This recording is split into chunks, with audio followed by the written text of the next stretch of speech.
Okay, we're recording. This meeting is being recorded and or transcribed. Okay, we're recording. Great, excellent. Good morning, everyone. We're calling to order the Haven Subcommittee of the Municipal Accountability Review Board for Tuesday, January 25th. This is a virtual meeting and all materials have been properly posted on the Municipal Accountability Review Board website. The first item for business today is the approval of the minutes for December 14th, 2021. Motion to approve, Bob White. Second, Tom Hamilton. Thanks, Tom. All right, any discussion? Any discussion? Great, seeing none. No. Julian, take care of the vote. Mr. White? Yes. Mr. Hamilton? Yes. Mr. Felsigno? Yes. Secretary McCullough? Abstain.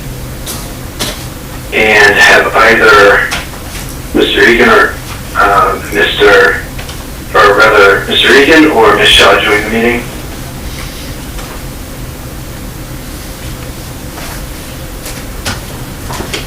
All right, that's everybody then.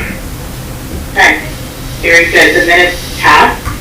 So we have a pretty robust agenda today. We will begin with an update on the Code-Resnick audit. We'll spend a good deal of time focusing in on the Memorandum of Agreement with respect to the compliance and corrective action plan from audit findings, which will lead us into an update on the status of open and new positions that are critical to implementing the corrective action plan. It's been under discussion for some time. And finally, the mayor and team will give us an update on the Arbo funding plan and how the resources from the federal government will be invested for West Haven's long-term recovery. So we're going to begin with a Code-Resnick audit for members of the public. The Code-Resnick audit was put in place by the Office of Policy Management to address suspicious activities concerning the use of federal funds. I'm going to turn it over to Kim McGurley-Kennison, and she'll give us an update on where we're at with phones. Thank you. Good morning, everyone. So Code-Resnick is conducting their field work. They were on site last week on Friday, and at this time the city still owes some outstanding items to Cohen and has been asked to provide that to them by this Friday. And hopefully that will all occur so that their field work can complete, and then they can move on to actually drafting their report. Thank you, Secretary. Thank you, Kim. Mayor and Frank, can we just have a quick update on your progress towards meeting the Friday extended deadline? Sure. So I met with the mayor and a couple of members of her team yesterday. We went through the entire list of items from Code-Resnick, and those have been divvied up between members of her team. I know that they are in the process of trying to pull together all that information for me, and I am taking care of whatever items have not been assigned to others. Thank you, Frank. Do we expect to have all of those items complete for Friday close of business? That is my expectation. Very good. Any questions on the Code-Resnick audit update?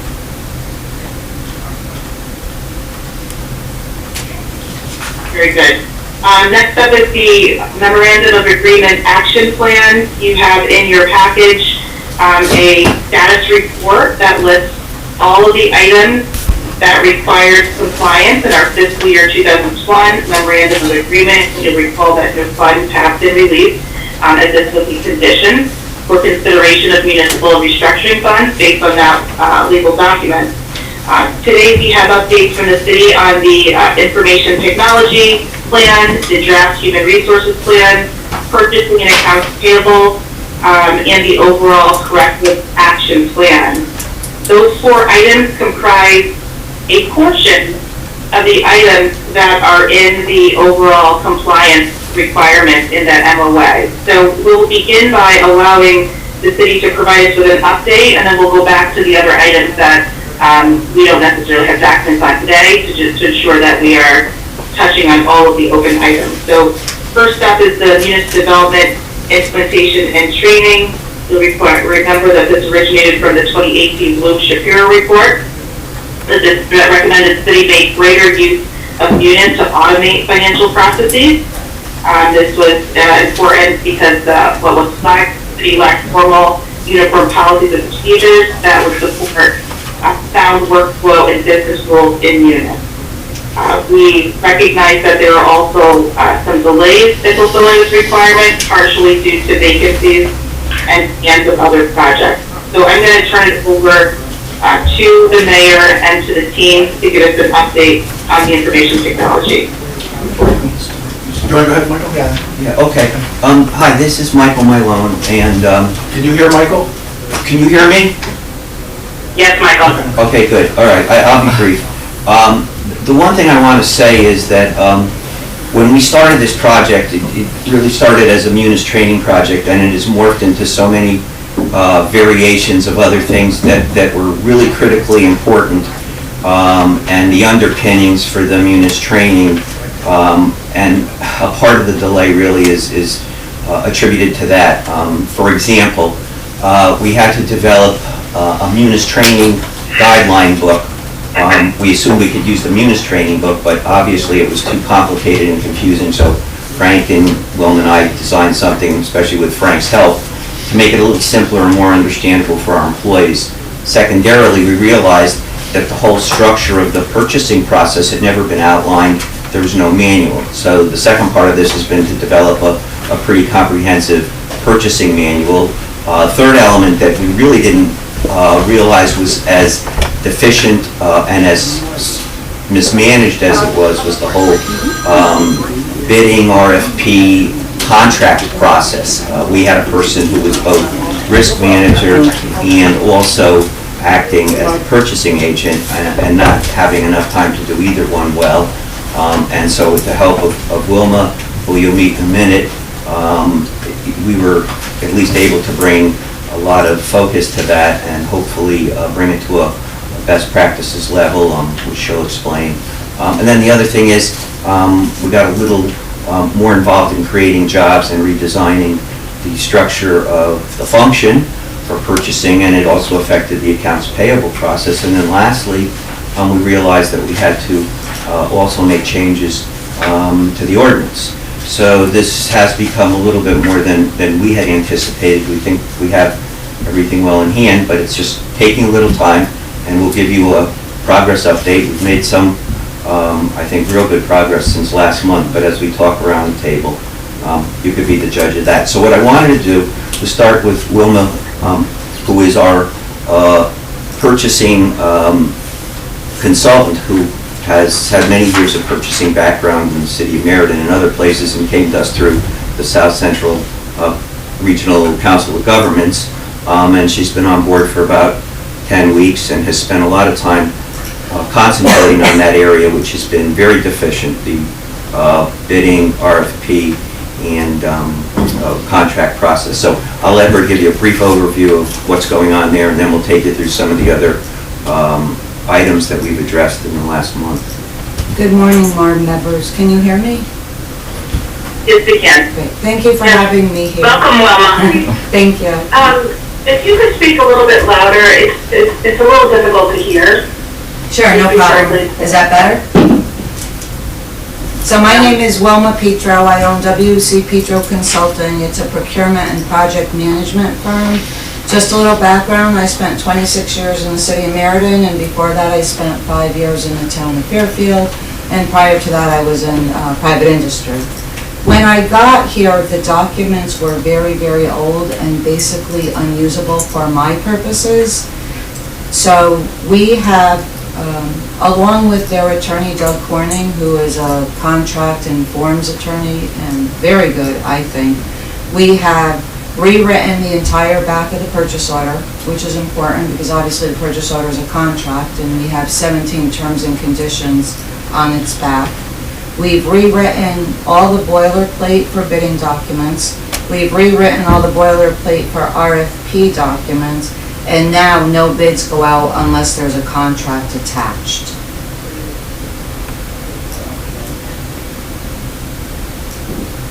I have also reviewed city ordinances and recommended changes to those ordinances for the purchasing section that's applicable. The other key element is having a subject expert in-house, and I think I've seen a big difference because many people are coming to purchasing now to get advice and guidance. We were without a purchasing agent for many months, and then when we did have somebody helping out, they were splitting their time between purchasing and public works. So not only has Wilma been critical in changing all of the forms and documents, but she's also been critical in the fact that she is now an available resource to make sure that people are complying and providing whatever assistance they have, which is a big change from what's really taken place over the last couple of years. I have met with various employees to discuss the correct procedures to put their products either out to bid or to RFP. We've ensured that correct processes are used, and currently I'm a victim of my own success. I have about 7 RFP and bids on my desk to do and a formal written quote.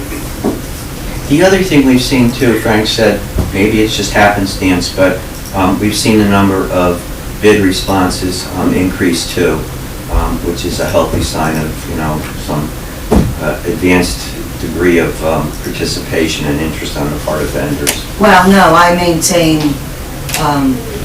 long vendor lists and believe in actually sending the correct vendors a solicitation rather than waiting for them to see it either on the city website or in the New Haven Register. We recently did a walkthrough for an architect project and we had 32 architectural firms in attendance. That's a good point, because I'd forgotten what was happening is the city was relying just on advertisements, and that's not the best way to attract people, and Wilma has aggressively pursued vendors with sending them all of the notices whenever there's a bid or an RFP process, and it does make a big difference. I didn't mean to diminish your importance and contribution. No, I just wanted you to know why it happened. No, I know, it wasn't happenstance, but anyway. Please do not, Michael. Thank you. Question for you, Wilma. Can you speak to the city's policies with respect to the rules on competitive solicitation versus sole source? Are they documented in the procedures? What internal controls will be built in to ensure that, city departments are complying? Well, as far as sole source, we all know that very few items are actually sole source. I think we've only had one project go for a bid waiver, Yeah. if that's correct. So we are letting departments know that it's either a bid or a bid waiver. And working with the finance director, he's ensuring that nothing's getting through without one of those two things happening. But I have to say, a lot of departments have come to see me, asked me the rules, and we've talked about the new procedures. I've explained how Munis will work and what to do when you need to procure something over the $10,000 bid limit. But Melissa, in answer to your question, we did write a paragraph about sole source, and when it's used, how it's used, and so on. It was something I didn't want to include because the more opportunities you give people to find ways to make exceptions, obviously they will. But nonetheless, it was critical that at least it be mentioned, so we did explain it. And lastly, the mayor held 2 department head meetings that I attended, where she introduced me to her department heads and told them that if they had any purchases, they had to come see me. There wouldn't be any exceptions given for any projects. Great. Michael, Frank, and Wilma, the controls that you have to ensure that the competitive solicitation has taken place before a contract is signed up, is this all paper-based, or are you building any controls in the system? I have not thought of building anything into the system at this point. Until the Munis system is fully activated, it's really done now through our own diligence, oversight, reminder, and also catching things as they come through the process.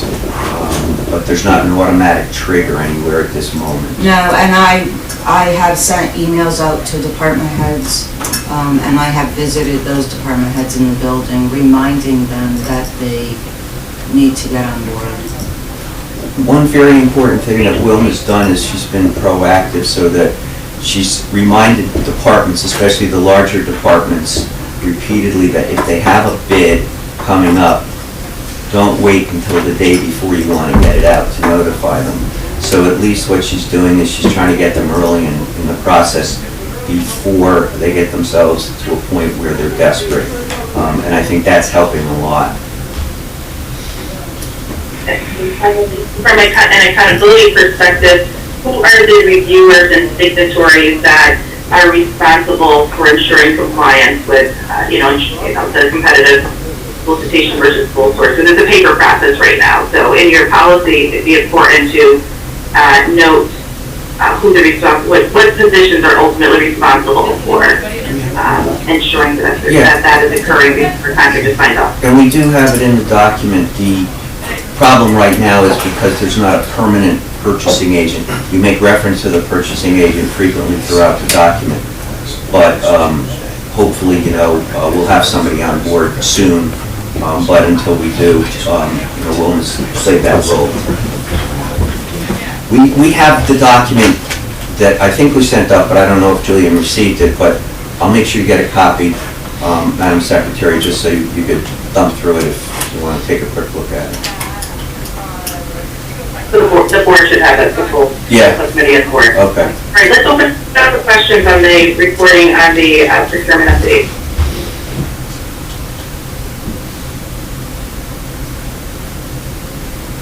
So, I'd like to just follow up a little bit on the question from Secretary McCaw. In terms of are there specific criteria or standards that are laid out in the purchasing guide that defines when the bidding process can be waived? For instance, does it talk about emergency procurements and define what an emergency is? Does it talk about what somebody has to do to demonstrate that something is truly sole source, or how much specificity is actually in the document?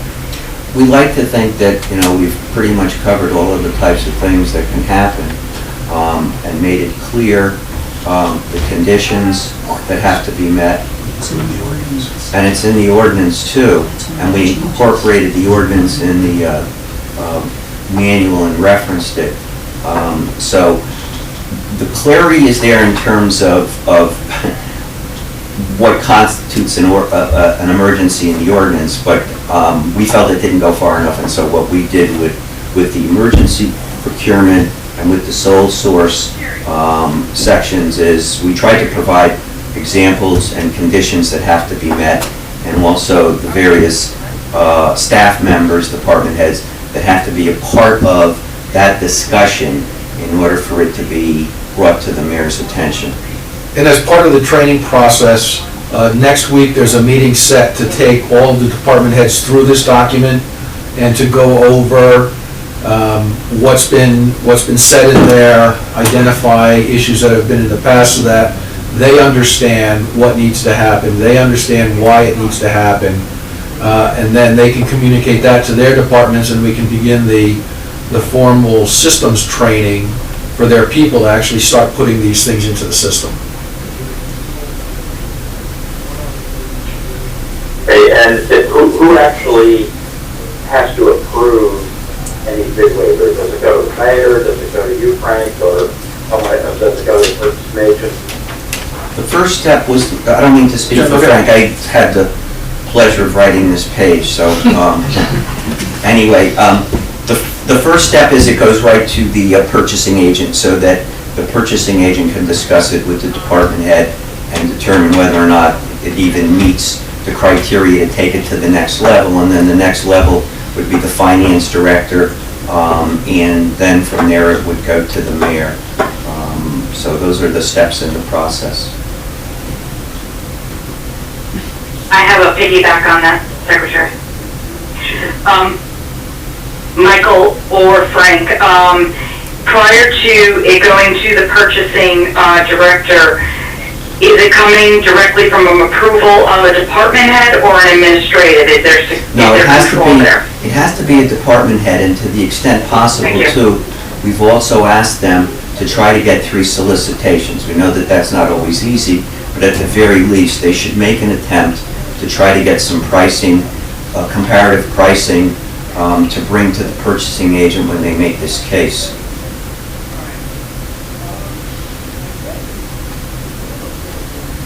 Other question? One more. Does this workflow, as you're describing, does it have certain levels where, or certain levels of approval? Are we only referring to the 10,000 and above, or is this for every single item that is a PO? Well, the department heads would have to approve every purchase order before it gets sent on. So if they're not And comfortable... I'm asking about the next steps when it gets to finance, either purchasing or finance. So right now, the flow that we put in there would be that purchasing would be the first line of defense, if you will, to go through it, review it, make sure it complies with everything. And then if it's over the $10,000 limit, it would go to finance for approval.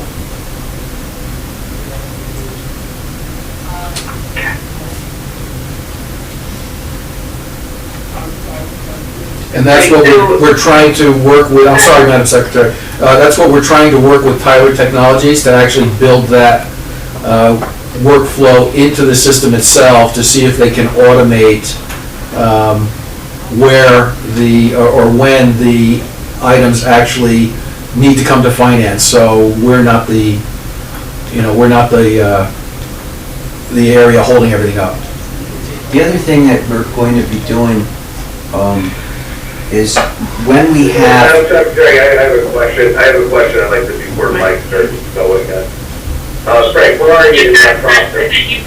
Yeah. Okay, go right ahead. Frank, where are you in that process as far as working with Tyler to put in there where with Immunas that prompts them makes them have to get certain authorizations or whatever? Yes, our IT director has been working with Tyler Tech. They've been going through the setups. They've been reviewing the workflows. I wrote up the flow chart the way I believe that it should go. And so they are working with them. We are awaiting Tyler Tech to get back to us with a time. They've already given us a quote as to what it would cost us. We're waiting to get into their schedule for a full day of their implementation team to work in our system with us to get that put to bed. The other... And I see the IT director on the line. Is that Mr. Samuels? Yes, it is. Great. Mr. Samuels, would you be able to comment, I'll let you finish, would you be able to comment on a time frame for this particular item that we're raising to get for business units? Sure. So what it seems like is they are trying to set up a time frame for us to be able to do this. It seems like they're saying roughly about a month or so. We just have to wait and find out exactly what date they come back with. We don't have an exact time frame. Okay, so a month to come back to West Haven or a month to get it implemented? No, a month to get it implemented. Okay, but you don't have a start date with them yet? Not as yet. They haven't scheduled anything as yet. Then when's the last communication you had with them as far as scheduling? In terms of the process for purchasing, I spoke with them last week regarding this. They should be getting back to me this week. Very good. I just want to underscore something though. While this is happening... Oh, I'm sorry. Yes, Madam Secretary, thank you, I'm done. Okay, and Mr. Samuels, I think this is the first time that you've joined or I've had a chance to meet you, so I just want to welcome you to the West Haven team and to the MARB team. Welcome aboard. Thank you. All right. All right, so I think for follow-up, as you continue to report out on this item, it'll be important to demonstrate that Tyler Tech did get back to you, that they confirmed a start date and an end date for completion of this particular item, and to build that into your report here. Michael, did you want to say anything further? Yes, thank you, Madam Secretary. I just wanted to add one thing. During this period, I don't want you to think nothing's happening. What we're doing is we're doing the training on the purchasing manual, and then also what we'll be doing is a lot of the in-house training on Munis using the Munis manual that we developed, and also using all of the screenshots. Thank you. Frank developed a screenshot for every eventuality that could happen. So we could do a lot of the training even though the system isn't ready for everyone to jump on it. And I just want you to know that is how we will spend the next few weeks. So that people hopefully will be really up to speed on the basics of Munis and also have a pretty good framework for the manual. And the other thing I wanted to say is that manual is final, but it's not final, because one of the things we hope to get out of the training is feedback from the staff. And if there are things that we have in there that really don't make sense from a practical standpoint or need to be changed or clarified, obviously we're going to do that.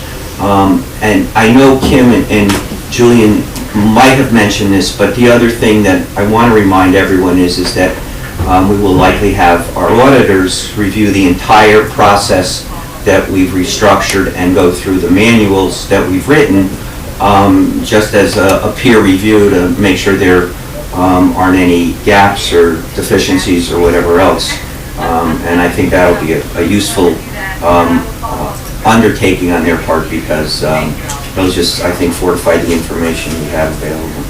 And one other And thing. Michael, that's a great segue to just some perspective from OPM. You know, as we look at the items in the MOA, many of them relate back to issues or findings in prior audits, and a number of them do require newer revised policies. So as these policies and procedures are being developed, we want to bring them to the subcommittee of the board to report out on the changes you're making. But we also believe that it's important to have an external independent review of these procedures to see to that these best practices and that it really does close down those findings. So we will be working with you directly to determine whether that is indeed your auditor, as long as they find that they can complete that in a timely fashion, or whether or not we need to bring other resources so that MARB members, we can have an external consultant come back to this group and say, we've reviewed the policy in full, here are the highlights of it, but we find that it satisfies industry best practices as well as closes down the audit findings. So this is just one area where that coordination with OPM and West Haven will need to occur. Question?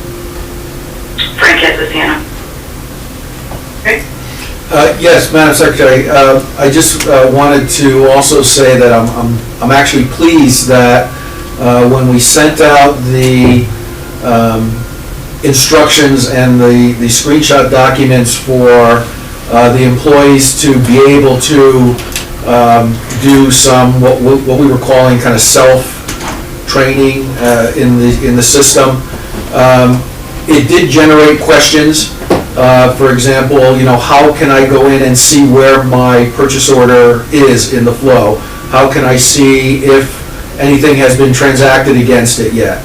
So those particular questions have led to developing additional documents that they can include in their manuals on how to mine the data for themselves and keep on top of their own activities rather than having to wait for finance to respond to them. Thank you, Frank. Other questions or discussion on the procurement report, guys? There is a line item, Secretary, and I don't know if you want to hold off when you do one talk about all staffing, but we do need a staffing update on those purchasing positions. But your choice, Secretary. Why don't we go ahead and kind of do it policy by policy, so Frank can give an update on how we're doing with the recruitment and timeline for bringing folks on board. Sure. We did post the position for the director. We did receive, I think it was 28 or 27 responses. Those were narrowed down. We had interviews this week, And the finalists, we are going to be bringing in for a second round, and we're expecting to conduct those hopefully next week. Very good, and I see that you have on the schedule of goals to have a new procurement director hired and in place on or around February 28th. I am, if everything goes as expected, we should have that position filled by then. Yes. Fingers crossed. Any questions on the recruitment effort? All right. Seeing none, we skipped over the information technology plan, so I'd like to shift to a report out on the progress on the IT front. So I don't know if we're turning it over to Mr. Samuel. Yep, Jermaine's gonna handle that. Jermaine is our IT manager, and we're happy to have him aboard. He's been a great addition. Great, and Jermaine, as you start, if you could kind of begin with the issues that were identified and then the corrective action plan, how it is responsive. Sure, so I started here last year in February. I did a complete analysis of the entire system. By April, I was able to send out my analysis to the mayor and Frank. And my findings was that the city was on a lot of antiquated systems. We also had a lot of security issues that needed to be updated as well. We had servers that were running Windows 2003 or Microsoft 2003. Our email server was also very outdated as well. Since then, I had put a plan together to start updating these systems, which I started a little bit after April. As of right now, we have implemented a brand new virtual environment for the city, which is Nutanix. I'm referring to the action items on the form that we have here inside this report here. I'm not sure if you... One in the... Yes, we do have that, everyone should have that in their package, the information technology upgrade. Right, Towards the back. so we implemented Nutanix AHV virtualization system.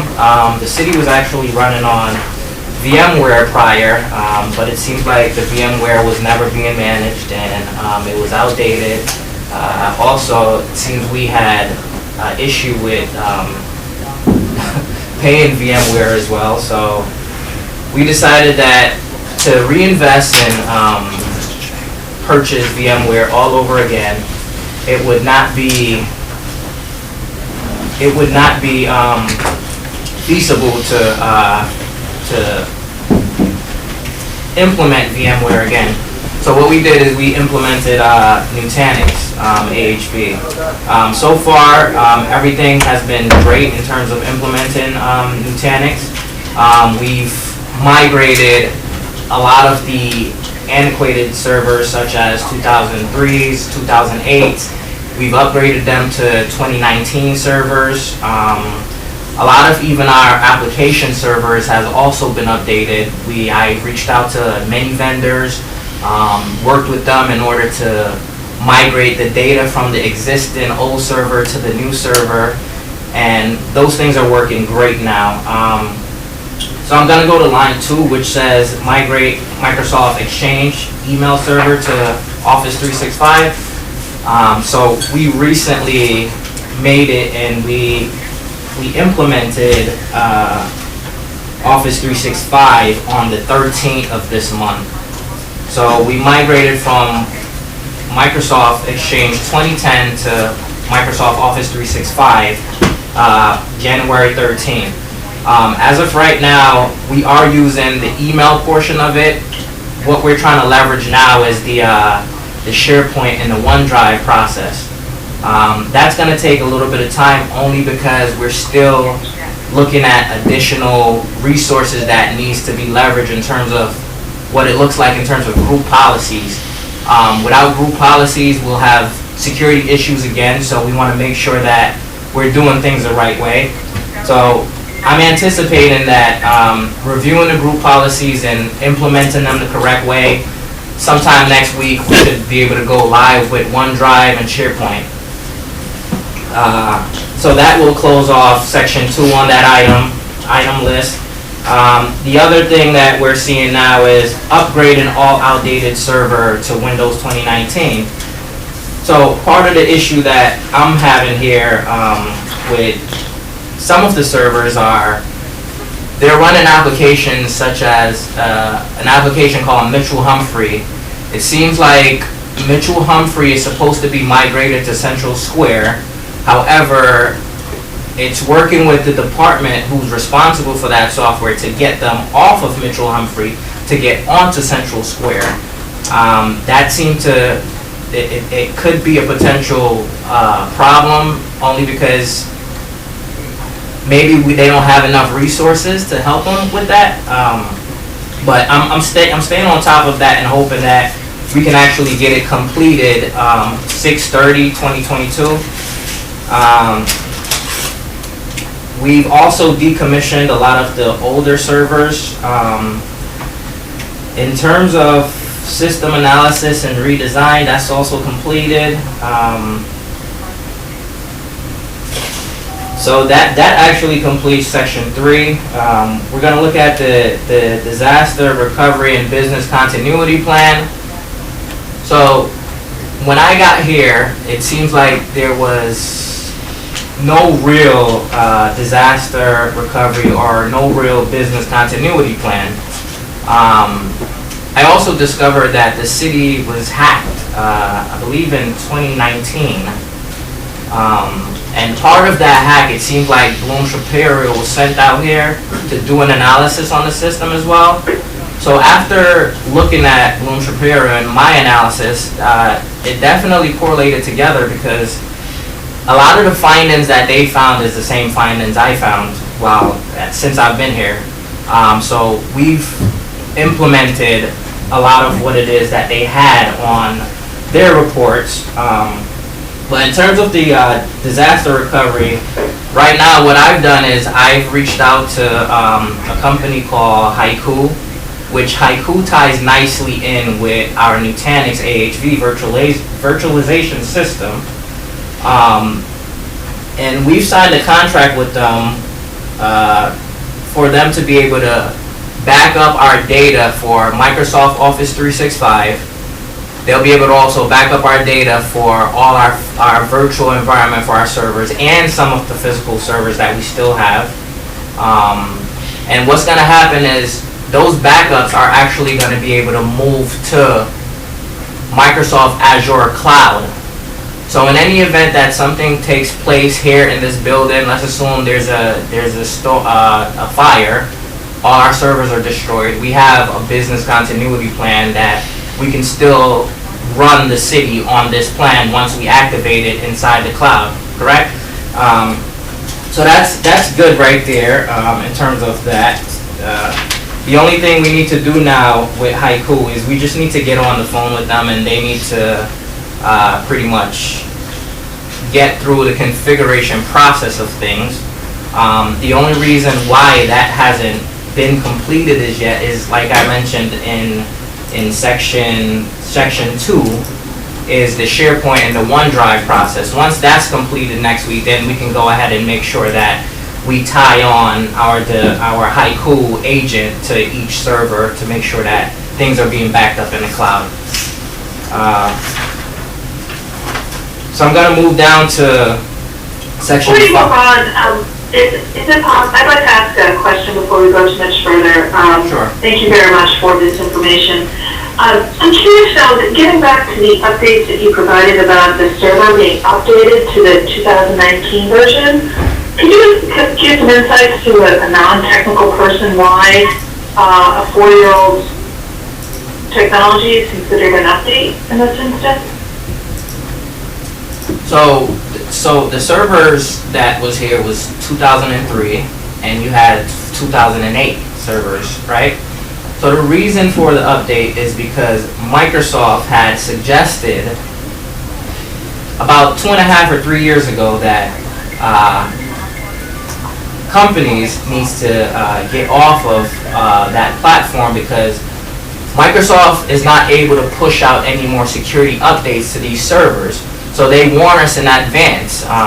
Seems like, I don't know if it was a funding thing, but we weren't able to get off in time. And because of that, what happens is there's security holes in the system, right? Because Microsoft is no longer pushing out any security updates. And because we can't get those security updates, because Microsoft is saying we're done, it's at end of life, right? We could no longer support it. So this is the reason why it is that we have to update to a later server to make sure that we are secure. Understood. So I guess if I should reframe my question, is the 2019 server the most recent technology available to the city, or is it what the city can afford? No, so 2019 is the most recent right now. They have started releasing the 2022 servers. However, it's important that we understand that with the 2022 servers that was recently released, there is a lot of bugs that's in them as well, and Microsoft has to continue to fix those. So why not be on a 2019 server that we know that it's been working for a long time, because a lot of companies been on it. So, you know, the best action of plan was to get on 2019 instead of moving to 2022. Thank you for clarifying that. No problem. So, any more questions? No, Janine, you can finish your report out. Thank you. So the other part is just upgrading all the operating systems in terms of the computers that we have here. Again, we have a lot of Windows 7 machines here. Now, I'm not sure if you guys may know, but Windows 7 is also at end of life, and it's been at end of life for a long time as well. And again, that poses a security threat to the city's information. Again, we're talking about 60,000 plus residents' information that can potentially be hacked again and be held as ransomware. So in terms of upgrading that, we are, there's some funding in the budget, but I've been working with Frank to make sure that we get the correct amount of funding we need to upgrade all these Windows 7 machines to Windows 10 machines, or even Windows 11, because what I'm seeing with 11 again is that Munich, for instance, Munich don't seem to work with Windows 11 just yet. So we can't move to Windows 11 until Munich can stabilize Windows 11 to work with their platform. So Windows 10 seems to be the best option right now as well. The other... Just want to ask Frank to give a status update on where they're at from a financial budget perspective to meet the needs to get the computers upgraded to Windows 10. Have you reflected that in your budget projections for us, David? We're actually putting that into the capital plan for fiscal '23. Jermaine has worked up his plan and sent it to me last week.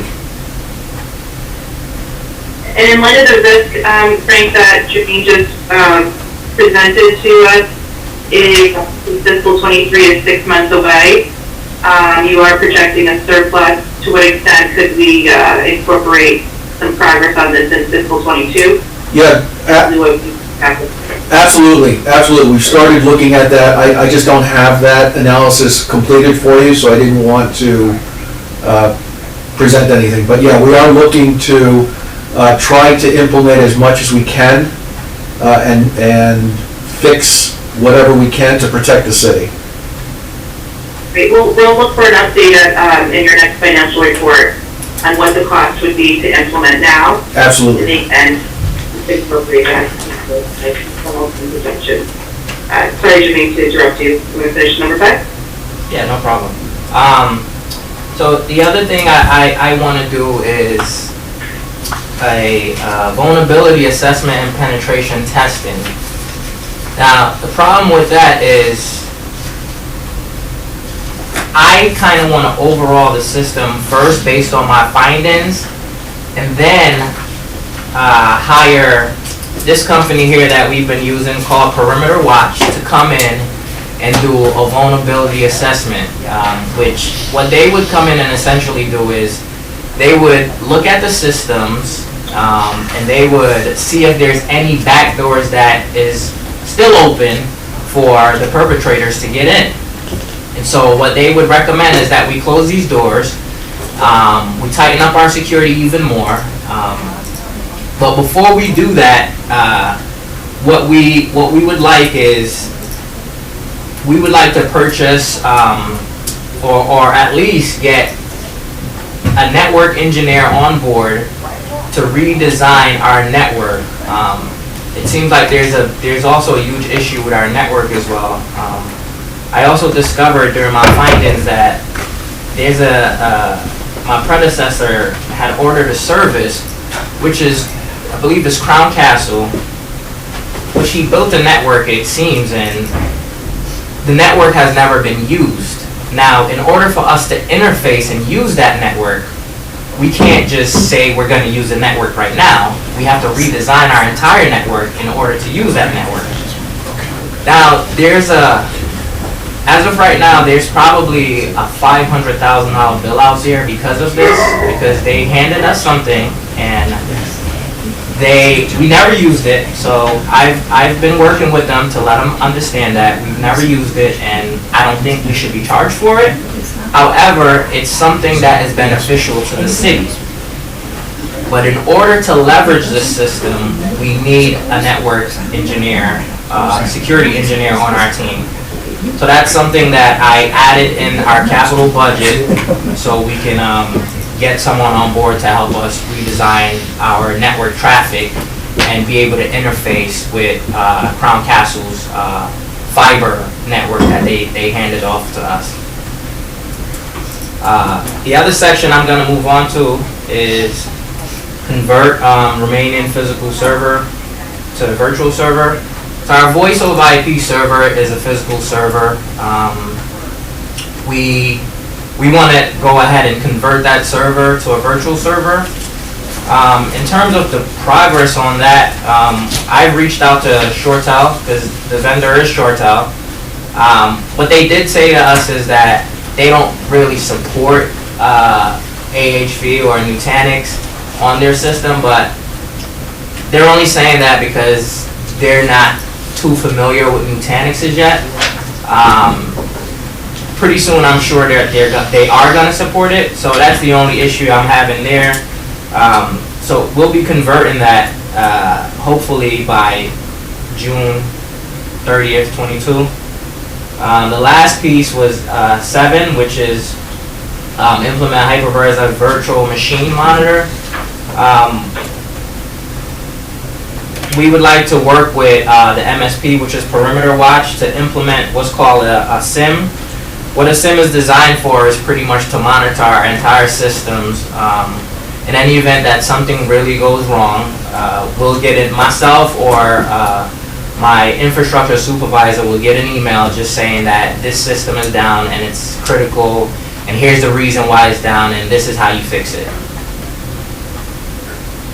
And inside the bottom of this was the resource required, which I just mentioned, which was just the IT network security engineer. I've also put an estimated amount of salary that is needed in order to work on our network and continue to improve our security here. Thank you so much for that summary, and we recognize that the IT plan was submitted last subcommittee meeting and you made revisions based on our feedback, and so I just want to open it up for questions from the subcommittee members. Looks like you're making pretty critical progress, and we'll look for an update Frank on the financials. Secretary, if I might. Yes. Jamel, I want to first give you full credit for all of this great work that you have done in 1 year, okay? This is monumental, and when we received the first audit finding, which is of this IT area, and a weakness, and a lot of pushback from a lot of players, and I'm not going to say the players in this room, however, you identified many, many, many weaknesses, as well as Bloom Shapiro, and I just want to commend you on all of this work. I know you have a lot of work still to go, I know you do, but I am so happy to see the progress that you have made in these areas to secure that town. Thank you, I appreciate that. Yeah, Madam Secretary, I have a question. The Windows 7 systems, which are obsolete now, Microsoft, I don't believe supports them at all anymore. And so you have data stored on their resident data, things like that. So I get a couple of questions. Do you guys are you comfortable with the amount of cyber insurance coverage that you have? So I'm not familiar with the amount of cyber coverage that we do have, but I would like to entertain that a bit, because I would like to understand how can I leverage that to get more to tighten up our security again. And Frank, can you comment on the cybersecurity coverage? I cannot, but I can talk to our risk manager and get some information for you. And then a couple other questions just because of that. So, do you guys require MFA for remote access? So that's also another thing that thank you for bringing that up.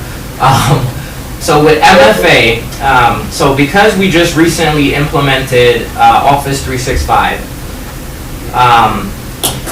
we have not activated Microsoft MFA just yet, and the reason being is because we have to think about some of the users that are using Office 365, and we don't want to put it on their phones and they're going to say, well, we don't want that on our phones, and I feel like I've gotten some kind of complaints about it already, and so we turned it off. But it does need to be implemented, and it needs to be implemented from a high level as well in terms of when we upgrade majority of these Windows 7 to Windows 10, but we want to also encrypt all the laptops. My preferred MFA to use would be Duo. I'm not sure if anyone on this call is familiar with using Duo, but I would like to use... Like Cisco Duo? Yes. I would like to use Duo because what Duo does, it just doesn't encrypt Office 365, but you can also encrypt your laptop with it as well. So in any event that a laptop is stolen, and again, we're talking about 60,000+ residents' information that could possibly be on someone's laptop, we would definitely like to implement that, and we would also like to make sure that our employees here does not come back with us in terms of implementing MFA on their phones. Michael was quite creative. Yeah, so here's this thing, this is some issue that we seem to run into a lot in West Haven, is employees combating or pushing back. They don't have a choice, right? You're the IT director. Once you implement something with whoever needs to bless it, then employees need to abide by it, or they should be corrected accordingly, especially with the massive vulnerability in your system that you guys currently have. You have remote desktop protocols enabled? So yes, we do. So as of right now, remote desktop is enabled. However, it's only enabled because we only have 10 license for our firewall. So only a few people can actually get through to remote desktop right now. And so with remote desktop, you require MFA for that when someone's already launching from their laptop at home into their desktop through, I would imagine it's only VPN access. Right. So we don't have the MFA just yet, but the only level of security there is they have to connect via VPN in order to get in. But to be honest, with the direction that we're moving in, remote desktop is not something that's really going to be really used because with us decommissioning like our file server, for instance, and we're gonna be utilizing SharePoint and OneDrive. The only thing that we're truly gonna need is just MFA. Because there shouldn't be any reason why anyone is remoting into anything unless it's someone in the IT department remoting into a server to make sure that the logs are fine and we're not seeing any issues. Sure. Yeah, I would work on getting that done ASAP. That's pretty standard stuff that should already be there. I'm sure that to whatever degree you mitigate exposure with insurance, that you're either paying a whole lot for a whole little because you don't have it, or you just don't have the proper coverage. So these are things that, I'm not as maybe excited with pivot with some of the deficiencies here because they're substantial and they cause, certainly opportunity to, have information, data, and other things breached. I mean, you're going to, you said, you're having a cloud-based backup. What's the backup? Is it daily? Is it weekly? So the backup is actually going to be daily, but again, we haven't worked with them to set it up as yet. And again, I had mentioned that the only reason why we haven't set it up just yet is because we're actually waiting to finish our implementation for OneDrive and SharePoint. Once that happens, then we know we can strap on our agent to back up our Microsoft tenant and to also start backing up our servers here. But what we are using right now. So what we are using right now to back up our system, which again, this is something I inherited. They're backing up on site in the same server room, which is not a complete backup, but we're using Veeam to back up right now on a Synology box we have. Right. Just to be clear is that you have a significant vulnerability that needs to be closed down. We have a city that's projecting its surplus, and I think the task here is for the finance director to work with the mayor to identify the resources to protect your constituents. And I think that's very clear. What I'm appreciative about today is that we have a competent IT director at the helm. It's the first time that we've received a comprehensive report to this extent. It's identified a vulnerability that, quite frankly, the town needs to address immediately. So, to be clear, the phrase for Jermaine is, we actually have the right staff person to get it done, and we've made progress. What's eye-opening today is there is a significant vulnerability, but I believe there's a path to lock this down, and Frank and Mayor will be looking for you to report back expeditiously that those resources are identified so that your IT director can protect your constituents and give MARB a report back that has been completed to the credit of the issues that Mr. Egan has raised as well today. Tom has his hand up. Tom, go right ahead. Yeah, I just wanted to ask a question. In terms of staffing, I do think the report today was certainly the most comprehensive we've heard, and I think it's clear you're moving in the right direction. Now, you identified need for a network security engineer.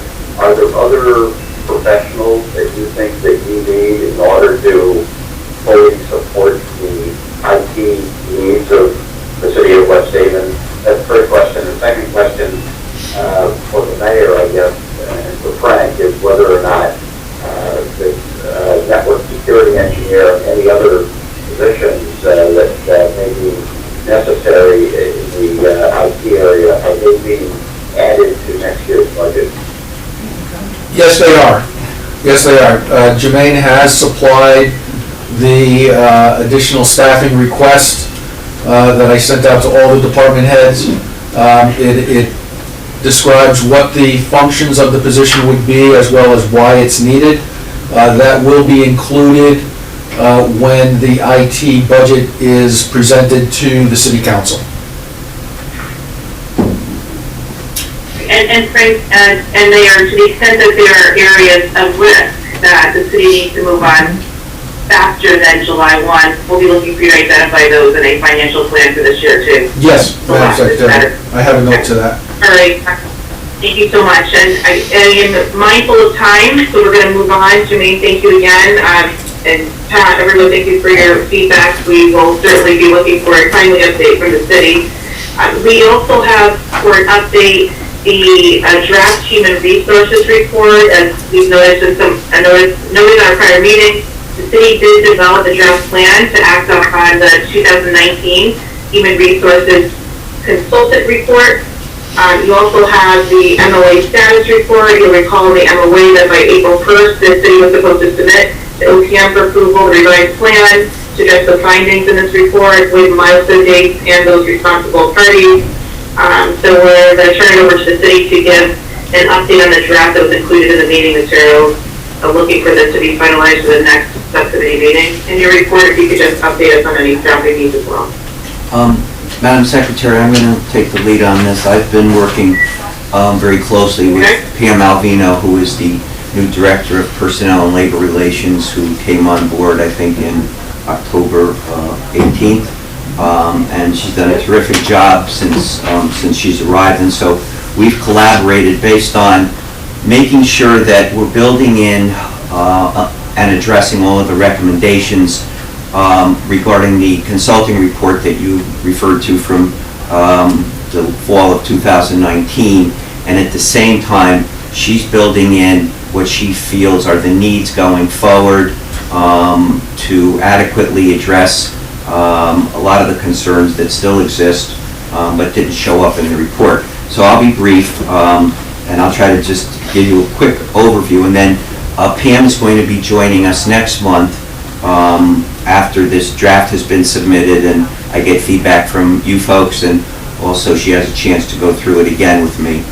So I just want to make a couple of references here. And some of this is a little bit historical, but it's really important history because I don't think we've ever brought the MARB through some of these changes that we've made. The first page of this is really regarding the structure of the organization, and there were a number of recommendations made by the consulting firm. First of all, one of them was to outsource payroll and benefits, which was done back in July of 21. Was it done in 21 or was it done earlier than that, right? What's that, the HR? Yeah, the outsourcing, was it 21? 21. I guess that's when we went live, I'm sorry. Anyway. March of 21. Okay, thank you. So that is accurate. And the other thing at the time, which was really important, was we desperately needed a benefits administrator's position in the budget, especially relative to all of the oversight of the medical benefits and the pension benefits that the city was dispersing. That was created, and someone was hired in July of 2020 to take on that responsibility. Unfortunately, what happened is that person also had to assume some of the payroll functions. So while they have been able to take a significant amount of time in overseeing benefits, it's been somewhat limited because of the payroll responsibilities, which Pam is currently trying to reduce so that we can address some of the continuing benefit issues. The other part of this that was really a very important recommendation from the consultant was to reorganize the department structure and assign separate individuals to the duties of Human Resource Administrator and Director of Personnel and Labor Relations.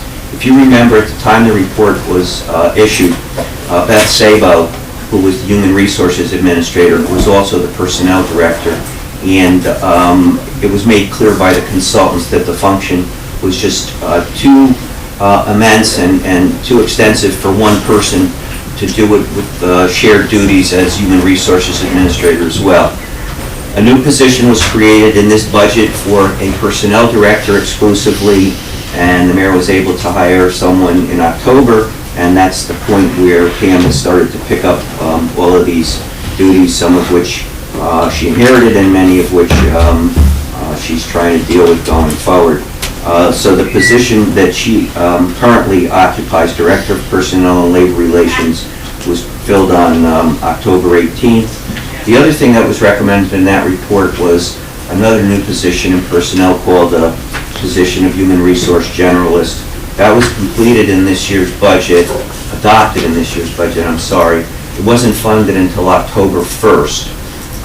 And since then, Pam has advertised for the position. She's had a couple of very good candidates, one of which she's going to be revisiting.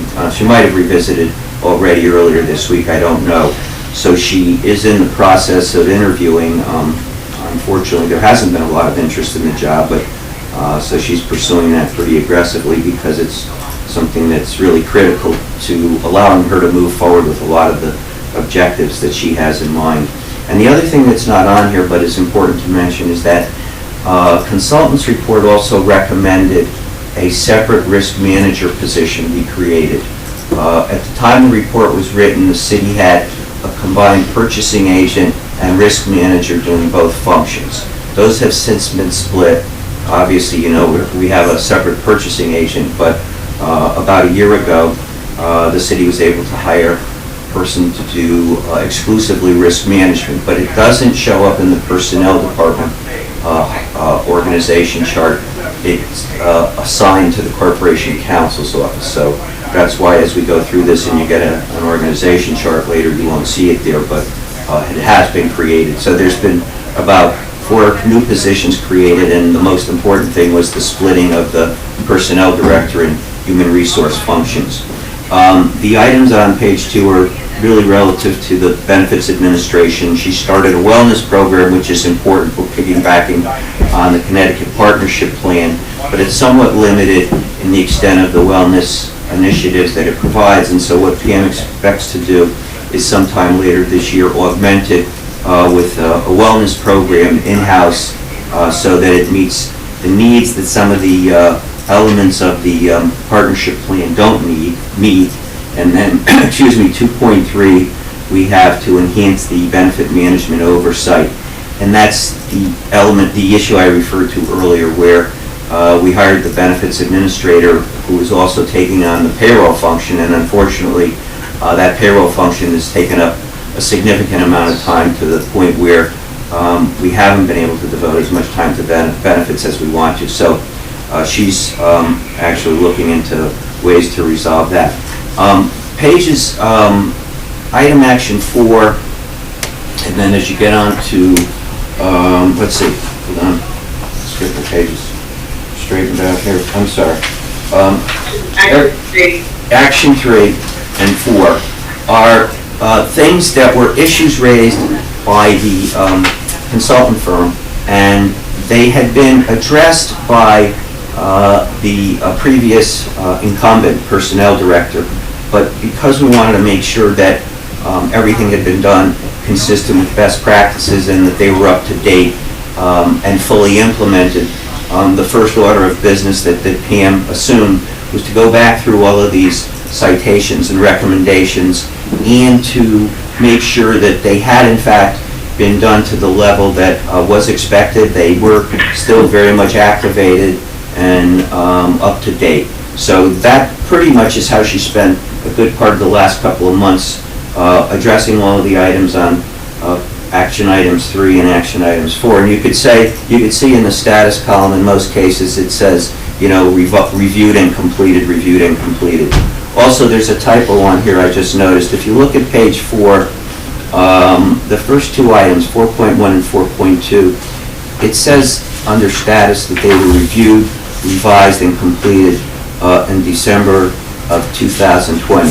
They were initially completed in December of 2020, but the review and the revisions took place in December 2021. So those 2 dates should be 2021. The milestones are right, but the follow-up was a year later when we had a new director on board. And then the rest of this represents her plan going forward, which is still somewhat being refined and will be completed by the time that she visits MARB next month. But the one thing I did want to point out, Madam Secretary, because you did ask, is one of the things that she has made clear in her report is that she is going to be asking for a new position in next year's budget, Director of Organizational Development Specialist. And you could see the key areas that that person would be responsible for. and they're all critical items that were raised by the consultant, specifically establishing performance measures and performance assessment of employees, succession planning, in-service training and professional development, which we put a lot of hope into, and that's really critical. And then the new employee onboarding program, some of which she's going to be able to get started, but in order to really effectuate an operation that she wants in that area, she is going to need the support of that new position. So those are some of the highlights of where she intends to go with the department. And as I said, she'll be here next month, and we won't rehash the historical information that I did. She'll just take you forward on what her plans are going forward and how she's going to hopefully accomplish them and what she's accomplished to date. So if anyone has any questions, I'll be happy to answer them. Michael, thank you so much for the detailed report out. It looks like a number of the critical milestones have been completed with some of the more enhancements, if you will, that are scheduled for 2022. Glad to hear progress on the recruitment and optimistic that you'll get that human resource general submission. Looking forward to meeting the human resources director next month. I want to open up to see if anyone has any other questions on the progress on the HR action plan.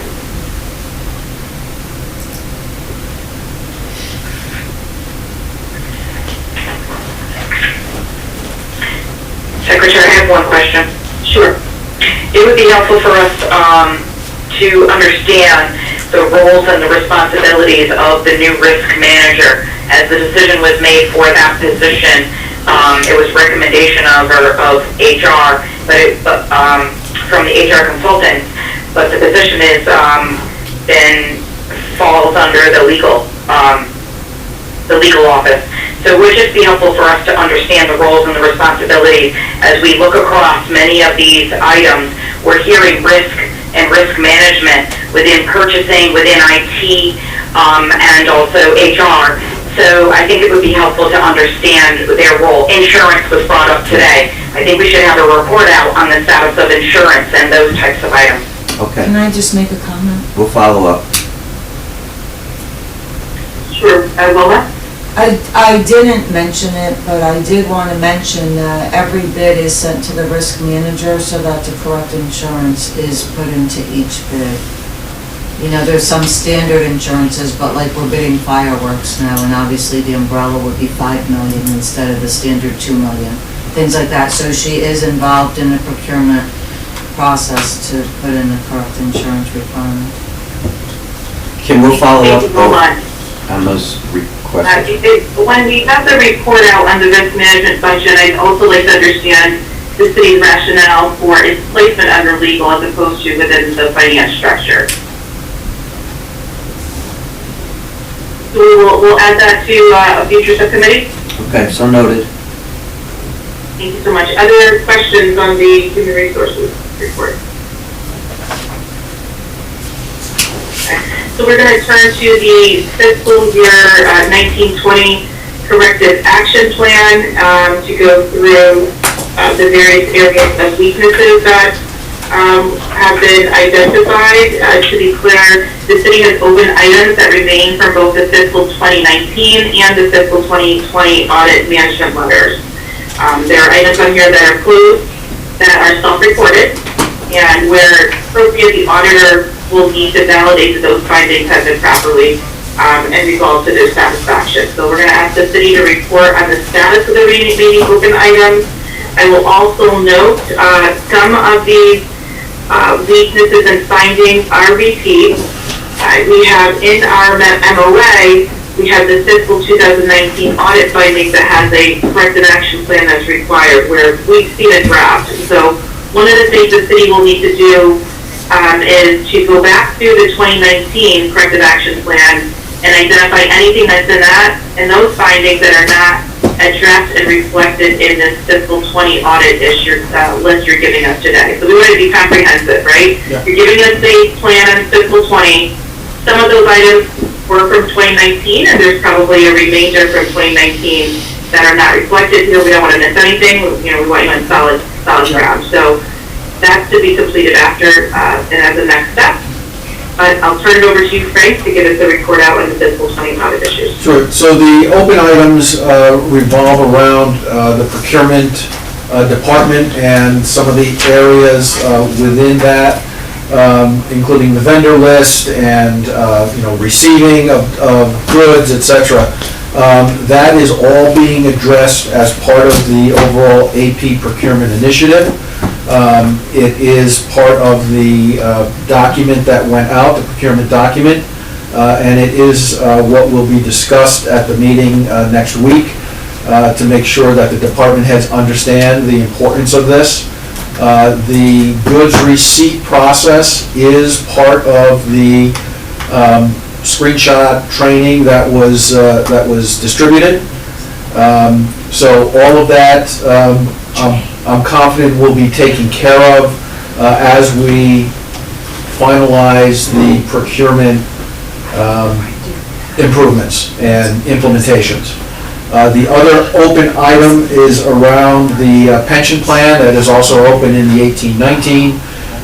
With everything going on, we are expecting to reissue the RFP to get a comprehensive overall management of the pension funds, as opposed to having multiple fund managers and councils. So that will be reissued. We're targeting for July 1st. I want to get through everything that we're working on now. That will be part of the new procurement department. Will spearhead the RFP to assist with that.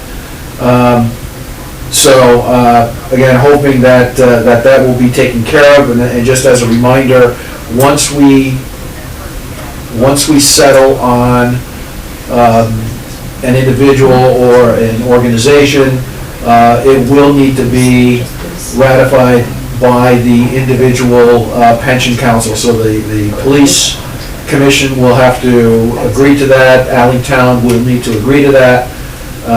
The expectation is that we will go before each board, explain the advantages of doing this. I will also reach out to the Center District and West Shore, although we have no direct responsibility is not the right word, but we don't control those departments. We will talk to them as well and try to convince them of the wisdom of going to a single fund manager with a single strategy. We can identify the cost savings that we should be able to expect from the administrative side of it, as well as allay any of their fears as to loss of control over their participants' various funds. So Frank, a couple comments and then a question. I'm going to start with my question. With respect to the pension RFP, one, do you have any buy-in at this point from any of the fire department districts? And secondly, do you intend to include representatives on the RFP review committee to help that participation, to help with some of the buy-in there? Great question. No, we have not gotten any buy-in yet, but yes, the expectation was to help allay some of their fears. We would ask for someone from each of those boards to weigh in on the selection process. And I see that white hand raised. Yes, thanks. Frank, what's the problem? This was in the original report some time ago, and they're not on board with this. What's the matter? I mean, Do you want me to answer that? Mike, I think Michael's been talking to... This is Michael, and I'm going to try as best as I can to explain just the complexity of it.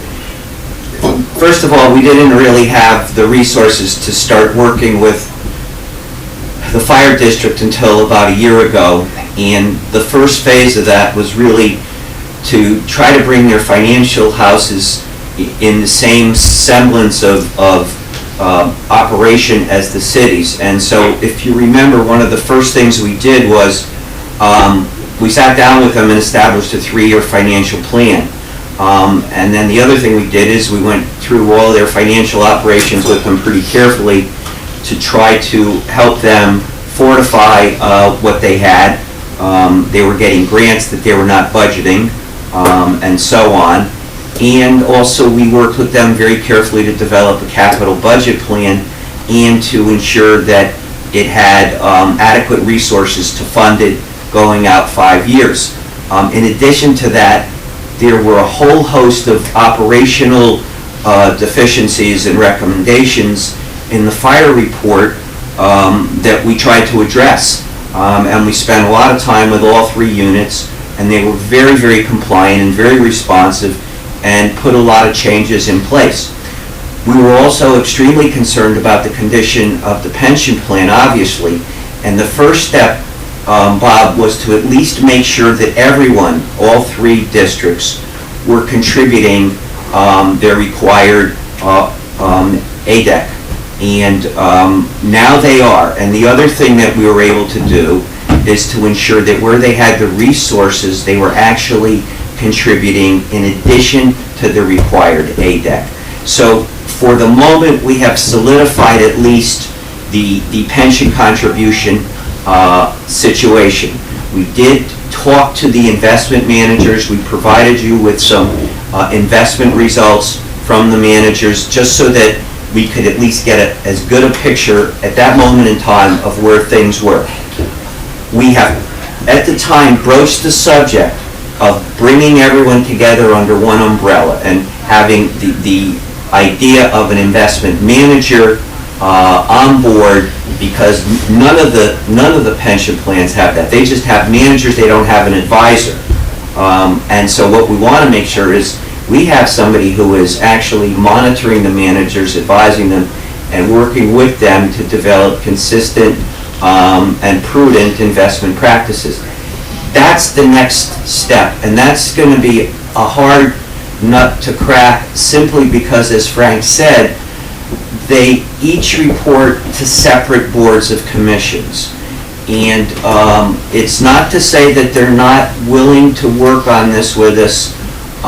It's simply to say that the mayor doesn't have the direct authority to sort of impose a plan or a requirement. We are going to design what we hope will be a plan that makes sense to them and that they want to buy into. But getting them to do it again, when you have really long-standing entrenched relationships, is not an easy sell. And so, you know, that's why it's taken so long, and that's where we are at this moment in time. I appreciate that. Christine? I think Bob wanted to finish there. I think you had a question you want to comment on before I dive in? Just a comment. Yeah, thank you, Frank, and thank you, Michael, and I certainly agree with the priorities that you said and how you approached this. At the same time, I think the pushback, a common phrase, is that it's kind of a sign that the process of getting them to work together under separate silos is difficult. And it seems to make sense to have an investment advisor that they don't have. This is a new relationship. Yeah. Absolutely. And quite frankly, they're struggling to add to the ADEC, which is a good position to be in. And certainly an advisor can help them. So I don't know what the MARB can do, but this is a sign that, certainly we knew there would be bumps on the road as we try to get them to be working together, again, under separate silos. I guess Appreciate it, and good luck. Before Christine jumps in, I mean, we could certainly send correspondence on behalf of the MARB that we support them moving in this direction. It's been a part of the plans and discussions now for several years. And make it clear that from the MARB state perspective, support for working together to leverage the system investment strategy is prudent for Christine. Thank you, Madam Secretary, and thank you, Mr. Malone, for that background. We've had this conversation so many times about our interest, not only in the health of the individual pension plans, but the impact of the contribution to those pension plans on the overall burden borne by taxpayers. We've talked about economies of scale. We've talked about kind of leaning into the idea of having a study to assess what is the most cost-effective way that these independent districts and participating funds can avail themselves of, common general investment consultant, an opportunity for them to invest perhaps more broadly across an array of asset classes by aggregating the assets. And we've always acknowledged the independence, but I recall several subcommittee meetings where each of the fire chiefs have come forth and shared with us their progress, and it's been very encouraging. So while there has been, I think, consensus that MARB does not have direct oversight over the individual districts, it seemed to me that we've had this discussion before about how this would benefit the districts themselves, as well as the overall financial picture for West Haven. And so I know that my fellow subcommittee members have in the past on other issues related to West Haven commented on this feel like Groundhog Day, where we keep hearing the same explanations, and it's complex, it's difficult. Nothing about West Haven has been straightforward, or easy, I should say. So this is no exception, and I add my voice of a bit of exasperation that we continue to identify the same challenges, and yet the solutions remain out of our grasp. I really look forward to the full participation in the RFP process, as Frank has described. I think that's exactly right, to get folks. They have a stake in this, and we're not trying to force anything on these districts, but the idea that there's no central coordinating consultant to kind of stitch together the individual approach that managers are taking, it's just not best practice. That's what we're trying to get the city and the districts to adopt. So whether or not MARB has explicit oversight, I thought we had a meeting of the month. And so it's a bit of a surprise that there's a suggestion that there still has to be some persuasion about the merits of this approach. Well, can I just answer that question? I think that we gained a lot of ground when they met with MARB some 8 months ago in terms of the importance of collaboration and collegiality and commonality. The problem is that being able to feel or support the importance of it on an informal basis, and then getting to that point where they can go back and really understand it and be sold on it themselves and sell their commissioners on it after you have long-standing arrangements that are very entrenched. It takes on a different reality. There is a willingness, there's no question. They will be compliant, they will listen, they will work with us, but I just don't know how far we'll get. But I'm sure we'll get far enough that we will be able to make many improvements in the current situation. I think at the very least, they all understand that there needs to be one person who is identified as the pension advisor, because there is nobody watching the pension managers except the pension managers themselves. And they all understand that, and they all agree with that. Where we're able to go from there in terms of changing the structure of the pension management is going to be a challenge, but I do think that the idea of one investment advisor is going to be acceptable to everyone. And I hear you, and I know it's been talked about and talked about and talked about, and I'm not here much longer, and I hope if I don't do anything else, I can at least sort of, penetrate that a little bit. So thank you for that, and just one concluding comment. While I can appreciate that MARB's involvement may be something that is voluntary for the fire districts, what isn't voluntary are the standards of fiduciary obligation. Right. The fact is that there are independent standards which govern the frequency with which these managers are monitored, oversight standards. So we'll get to that point. The fire districts will have to get to that point one way or the other, whether it's through collaboration with the city and with really kind of a process that they can shape, or whether it comes from other pressures. But the fact is that you mentioned twice long-standing entrenched relationships. That raises all kinds of flags. I know.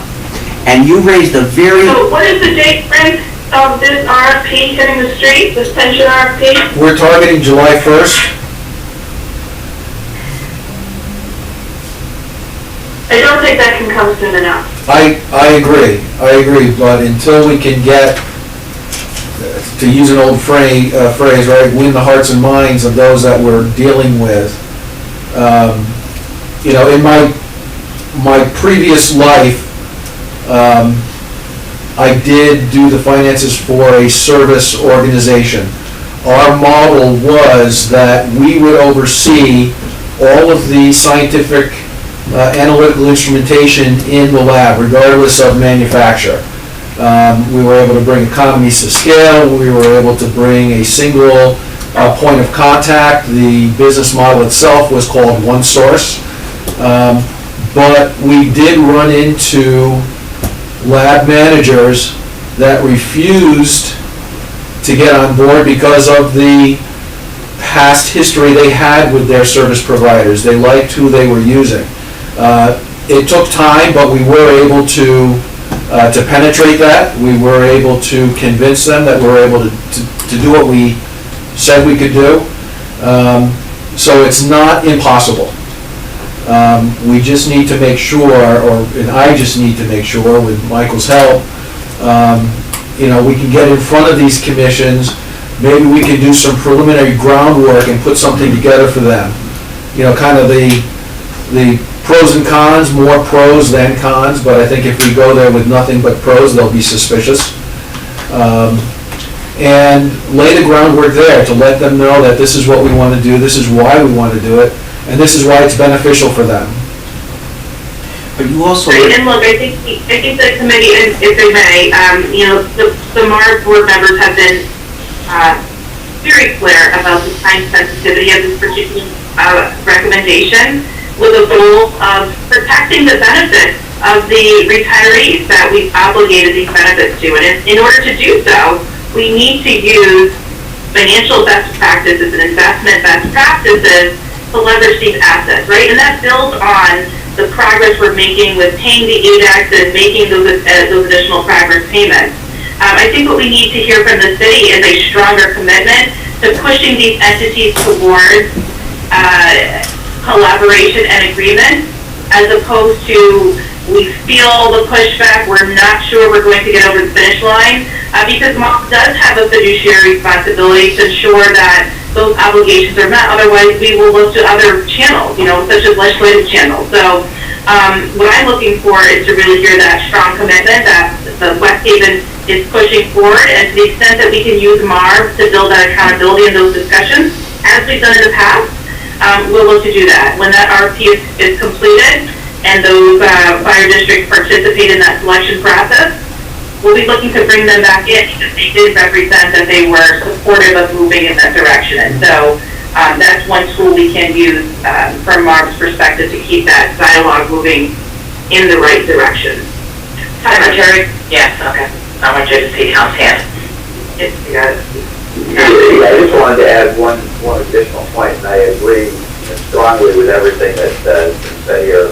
And that is, I think it's hopefully it's a way for us to take a hard look at the fees that are being charged and exactly get a real how those fees have been spent. I think, we would expect that ultimately there is savings here to be had by potentially reducing management fees. And so I think it would behoove us to understand exactly how high those management fees are, how they compare to benchmark, and what those management fees have been used for. Great point, Tom. We'll add that to our continuing work. Other comments on the pension plan discussion or other items on the 20 audit issues? Madam Secretary, one thing is that if you do know, or if anyone on the MARB does know of someone that I can reach out to regarding expertise around this, I would appreciate that. I know Ms. Kennison. Christine Shaw, okay. Because as Ms. Kennison will confirm that it was only when she came in and we sat down with all of the fire departments, and we walked through the needs of financial modeling and the advantages of that they actually did, for the first time in some of their history, actually look at forward-looking modeling to try to understand what their financial needs would be. So let me just add that I may not be the expert in advising municipal pension plans, but I think I can connect you with the right people who could give you some advice, at least a short list of folks to talk to as you approach this. I imagine, are you looking for advice on the structure of the RFP or broader issues? I think what I'm looking for is, what I'd like to do is to put an invitation out to the various commissions to get them all together and maybe have somebody speak to the benefits of doing this. I think that would allow them to ask questions to maybe kind of soften the way before we go to the RFP. I'd like, that way when we do have the RFP go out, hopefully sooner than July 1st, that there's already some buy-in, that it won't be as big of a heavy lift. I don't have the expertise to be able to talk to that. You want to bring someone in to present to the district leading up to the RFP issuance, have them as a part of the reviewer committee, and then select a firm. We bring them back into MARB with the districts present to be a part of the discussions about moving forward. Yes, and Ms. Shaw, you'll point them in the right direction. Okay. Thank you. Thank you for your endorsement, Kim. I'm sorry, you work for Treasury where all the investments are. As we close out the fiscal 20 audit issues, the only other thing I wanted to note for the record is there are some items on here that are reflected as closed, such as under accounts payable, making sure expenditures are posted to the proper period, the cash controls, even the bank reconciliations timesheets, they are closed. They do need to be tested by the auditor, so Yes. we look at that as closed when the auditor gives the confirmation. So just want to note that for the record. Finally, we have the status of open and new positions. We've touched upon this in each of the report outs that the city has given. We will follow up and ask you to kind of take all those positions, one document, so we can track by area. That was a request that came into the full board meeting. So that action plan, just specific to filling of positions, does need to be completed. And that leads us to the final item on our agenda, and that is the Arbo funds plan. We are running tight on time, so I want to move to the Arbo plan, and we'll turn it over to the mayor. Before we do so, Frank, you had your hand up. There were two positions that weren't touched on that I wanted to just give a brief update. Internally, we did have the junior financial analyst move into the accounts payable role. We did do, Rob Ziskowski and I went through all of the candidates as a backfill to her position. We narrowed it down, we completed the interviews, and a job offer has been sent out, so we expect that position to be filled shortly. We have the second round for the tax manager, will be scheduled this week, so again, I'm expecting that role to be filled as well. We have created the job description for the additional budget analyst in finance that we discussed earlier. That has been completed, that will be put into the budget. So we are moving forward with those open positions. Frank, and you've given us an org chart that reflects your proposed restructure, and that report that you gave verbally, we want you to put that into your detailed timeline so our members have it on record. Will do, yes, ma'am. Great. Mayor Foxy, we're going to turn it over to you to talk about the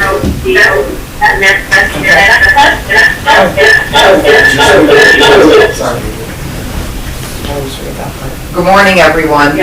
We just don't want everything on at the same time. It's a bad echo. So yes, as far as the ARPA plan, we are continuing forward, going through different things, meeting with certain folks within the city. One of which I have the state delegation coming in for a meeting on Friday morning to discuss, the needs of their respective districts in the city of West Haven. We are compiling it. Much work and time and effort has been going into this ARPA plan. We are additionally, once we are finished with it, with our due diligence, we will then turn it over to the city council for their review, their action, additions, changes, or whatever they decide to do with it. Also this evening, I have put together a volunteer committee that has worked on several projects for us successfully in the past, and they will, once the legislative body approves the projects, they will assist the city in getting these projects ready. This is not somebody who's these are all volunteers, so we're also we do realize we will have to have, if we have certain programs that obviously, require financing or all of that, we're going to have at least one staff member, if not two, throughout the process, because as we are aware, finance is finally getting up to where they're supposed to be. They don't have the additional staffing to account for all of the ARPA money as well. The meeting will take place this evening or this afternoon at 4 o'clock to appoint this committee. And we will have a liaison after they're all up and running that will be able to go, from the council can appoint a liaison to go to this committee. So we are working forward. I don't have an end date yet in sight, but we are definitely working forward, and I'm looking forward to giving the plan as we had talked about, not only to the city council, but also to the MARB members for comment. Thank you, Mayor Rossi. Do you have a timeline as when we will receive a copy of the details on investments? I don't have a timeline, but I would say approximately within 6 weeks, 6 weeks to 2 months from now.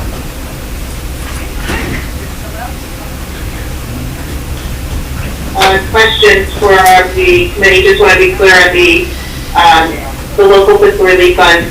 The costs have to be obligated by December 31st, 2024 and expended by December 31st, 2026. So the city clearly has significant time to utilize these funds for investment and recovery. Open it up for questions, please.